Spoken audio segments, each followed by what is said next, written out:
Red velvet cream cheese brownie எப்படி பண்ணுறதுன்னு பார்க்கலாம். 110 கிராம் பட்டரை மெல்ட் பண்ணி எடுத்துக்கலாம். 2 முட்டை, ரூம் டெம்பரேச்சரில் இருக்க முட்டை, சால்ட் ஒரு பிஞ்ச், வெண்ணிலா எசன்ஸ் ஒரு டீஸ்பூன் போட்டு நல்லா மிக்ஸ் பண்ணிக்கலாம்.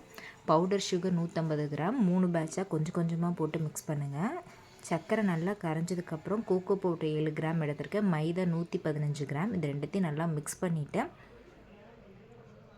ஓரமாக இருக்கட்டும். நம்ம மெல்ட் பண்ணி வச்சுருந்த பட்டர் ஆட் பண்ணிக்கலாம். நம்ம ஏற்கனவே மிக்ஸ் பண்ணி வச்சுருந்த கோகோ பவுடரும் மைதாவும் அதையும் 3 பேட்சாக கட் அண்ட் ஃபோல்ட் மெத்தடில் நல்லா மிக்ஸ் பண்ணிக்கலாம். எல்லா சைடும் ஈவனாக மிக்ஸ் ஆனதுக்கப்புறம் ஃபுட் கலர் நான் டொமேட்டோ ரெட் எடுத்திருக்கேன். 1 டீஸ்பூன் ஆட் பண்ணிக்கலாம்.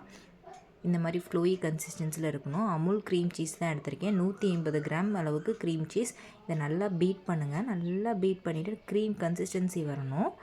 பீட் பண்ணதுக்கப்புறம் powder sugar 10 gram, vanilla essence ஒரு டீஸ்பூன் போட்டு நல்லா அந்த சுகர் கரையிற அளவுக்கு நல்லா மிக்ஸ் பண்ணிவிட்டு ரூம் டெம்பரேச்சரில் இருக்க ஒரே ஒரு முட்டையை எடுத்து நல்லா பீட் பண்ணி ஓரமாக இருக்கட்டும். நம்ம ஏற்கனவே ரெடி பண்ணி வச்சுருந்த பேட்டரில் ஒரு 2 டேபிள் ஸ்பூன் அளவு தனியாக எடுத்து வச்சுருங்க. இதுதான் மேலே டிசைனுக்கு போட போகிறோம். அதனால தான் தனியாக 2 டேபிள் ஸ்பூன் அளவு எடுக்க சொல்கிறேன். பேட்ச்மெண்ட் பேப்பரில் இது மாதிரி நல்லா ஸ்ப்ரெட் பண்ணி விட்டுட்டேன்.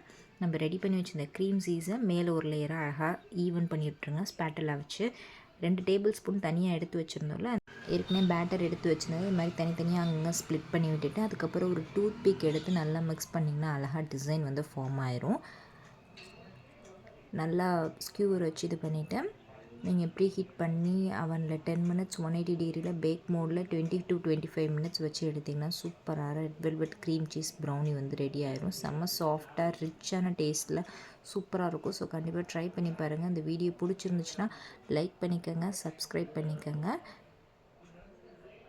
எவ்வளோ சாஃப்டாக ஃபஜ்ஜியாக இருக்குது பாருங்கள். டேஸ்ட்டும் சூப்பராக இருந்துச்சு.